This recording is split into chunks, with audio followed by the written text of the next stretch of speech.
5 mitos sobre desempenho sexual que você ainda acredita. Você sabia que muitas das crenças comuns sobre desempenho sexual masculino podem ser totalmente erradas?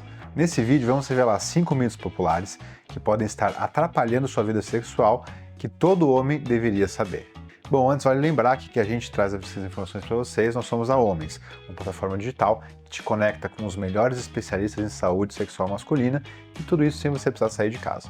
Então, se você precisar de ajuda médica sem tabu para tratar dos problemas na hora H, conta com a Homens. E não se esquece de se inscrever no canal, deixar o seu like e comentar se você já sabia das informações que eu vou te explicar nesse vídeo. O primeiro mito que vamos desmascarar é aquele velho ditado, tamanho é documento. Bom, realmente esse mito ele é influenciado por estereótipos e visões que acabaram sendo impregnados no imaginário popular, principalmente por causa da pornografia, contemporaneamente.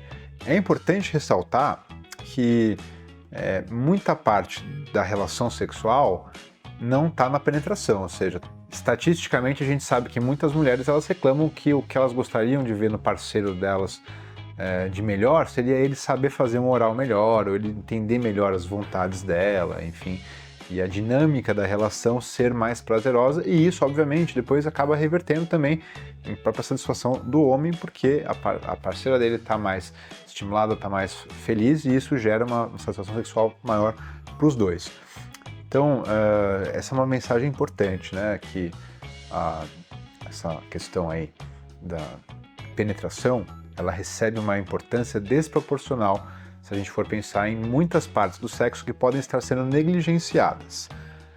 Bom, dito isso, também a gente sabe que a parte, pensando num casal heterossexual, a parte mais inervada da vagina são os primeiros centímetros, então também não é necessário assim, a pessoa ter um pênis enorme para fazer com que a parceira tenha prazer. A impotência é inevitável com o envelhecimento? Bom, então tem esse conceito de que todo homem mais velho pode acabar precisando de alguma ajuda com a ereção, ou que vai falhar na ereção. Bom, aqui vale de novo a gente olhar um pouco para as estatísticas. A gente sabe que a porcentagem de homens que sofrem com disfunção erétil, ela aumenta com o passar dos anos, e depois dos 70 anos de idade ela beira os 70%. Bom, se beira 70%, isso quer dizer que 30% não tem a disfunção erétil, certo?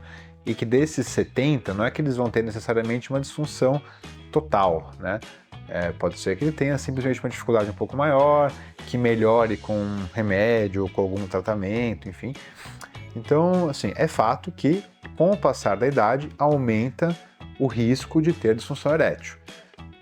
Manter um estilo de vida saudável, alimentação regrada, manter-se dentro do peso, evitar desenvolvimento de doenças crônicas ou, no caso delas surgirem, controlar elas bem, por exemplo, pressão alta, diabetes, colesterol aumentado, enfim, tudo isso tende a diminuir a chance de ter problemas com isso, e caso a pessoa tenha problemas, também não é o fim do mundo, é só procurar um urologista e certamente vai existir algum tratamento, seja do mais simples ao mais complexo, mas alguma coisa pode ser feita para restabelecer a ereção dessas pessoas. Ejaculação precoce só acontece com jovens. Então, esse é de novo um mito. Na verdade, o que, via de regra, a ejaculação precoce, de fato, ela tende a começar no início da vida sexual, até porque é onde tem uma dificuldade um pouco maior de lidar com aquela novidade que está surgindo ali e de conhecer os próprios limites e conseguir desenvolver estratégias de ter o controle da ejaculação.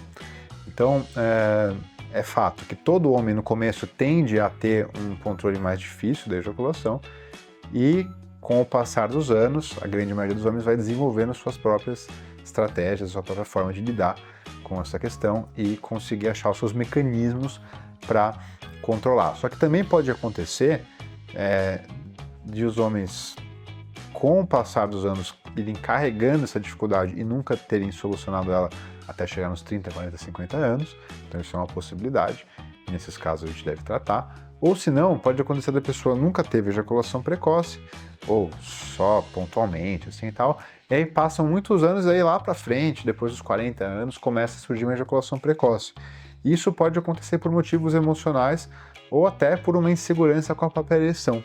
Então, nesses casos, vale a pena também passar uma consulta para entender o que está acontecendo e tentar alguma estratégia para controlar a ejaculação. A masturbação excessiva causa problemas de ereção? Bom, aqui a masturbação, né, às vezes tem um certo misticismo ou moralismo sobre, né, de falar assim, a masturbação está sempre errada, ou tenta ficar um mês, um ano, não sei quanto tempo sem se masturbar e tal, né? Enfim, a masturbação por si só, né, ela não é um problema muito sério, no sentido de que não é patológico, não é uma doença, não é um problema a pessoa se masturbar. A questão é sempre a quantidade e a forma, né? Então, quando a gente desenvolve uma masturbação compulsiva ou até mesmo um vício em masturbação, uma coisa que acontece com muita frequência, ou que a pessoa tem dificuldade de ficar sem, isso começa a trazer, né, levantar uma bandeira de que a pessoa pode estar com uma relação que não seja saudável com a masturbação. E aí, nesses casos, pode sim acontecer da masturbação prejudicar o desempenho sexual, porque existe até uma descrição, né, na literatura de esse termo de disfunção erétil relacionado ao excesso de pornografia ou excesso de masturbação.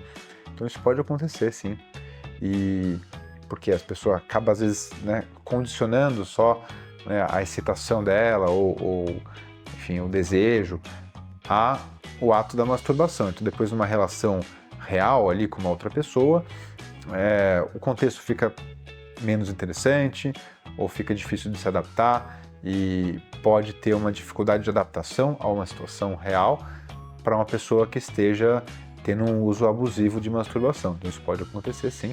Mas sexo é sempre melhor? Bom, aqui, assim, às vezes a gente sabe que qualidade é melhor do que quantidade, né? Só que isso também é uma coisa subjetiva. Então tem pessoas que têm um desejo por ter uma frequência sexual, por exemplo, diária, né? Isso a gente tem, até a OMS fez uma pesquisa junto com o Datafolha para entender essa situação. E a gente sabe que mais ou menos 10 a 15% da população no Brasil relatou que para essas pessoas, entre homens e mulheres, tá? Mais ou menos 10 a 15% gostariam idealmente de fazer sexo todos os dias. Aí tem pessoas que falam que o ideal seria 2 vezes por semana, uma vez por semana, uma vez a cada 15 dias, ou seja, tem de tudo. Então, as pessoas têm dinâmicas diferentes, né? O importante é que cada pessoa tenha um alinhamento, né, em relação às suas expectativas. Então, para algumas pessoas, pode ser que ter uma relação uma vez por semana, sendo uma relação com qualidade e que deixa a pessoa satisfeita, seja plenamente satisfatório.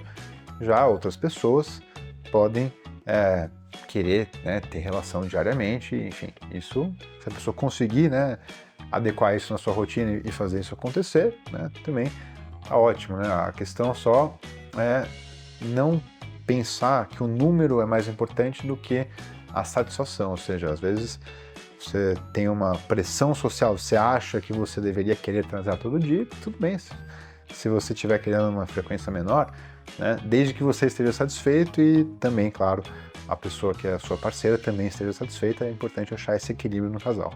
Você acreditava em algum desses mitos? Espero que depois desse vídeo você tenha uma vida íntima mais saudável com menos pressão externa.